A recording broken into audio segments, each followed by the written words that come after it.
உங்களை தெரிந்து கொள்ளுங்கள். நீங்கள் சௌக்கியமா இருங்க, ரிலாக்ஸா இருங்க. நீங்க வந்த வேலை என்பது உங்களை தெரிந்து கொள்வது மட்டுமே. உங்களை தெரிந்து கொண்ட பிறகு நீங்கள் செய்வது அனைத்தும் புனிதம், நீங்கள் செய்வது அனைத்தும் தெய்வீகம், நீங்கள் செய்வது அனைத்தும் சுதர்மம், நீங்கள் செய்வது அனைத்தும் தர்மம். அவ்வளவுதான். நீங்க எதை பண்ணீங்கனாலும் அது தர்மம். உங்களை தெரிஞ்சுக்காம எது பண்ணீங்கனாலும் அது அதர்மம். எதை பண்ணாலும் அது இட் இஸ் எ ஹெல். நான் என் குடும்பத்துக்காக 24 மணி நேரம் ஒர்க் பண்றேன், பிரோஜனம் கிடையாது. அதுக்காக எந்த பலனும் இயற்கையில கிடைக்க போகுது.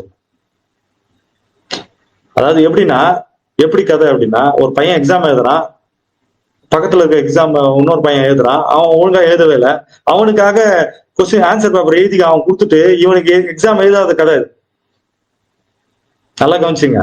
2 பையனுக்கு எக்ஸாம் உட்காந்துருக்கான், பக்கத்துல இருக்கிறவன் படிக்கல, பக்கத்துல இருக்க ஒழுங்கா எக்ஸாம் எழுதலன்னு அவனுக்கு கொஸ்டின் பேப்பர் ஆன்சர் பேப்பர் எழுதி கொடுத்துட்டு இவன் எக்ஸாம் எழுதுற கதை எப்படியோ அதுதான் நான் வந்த வேலையை செய்யாம இருக்கு.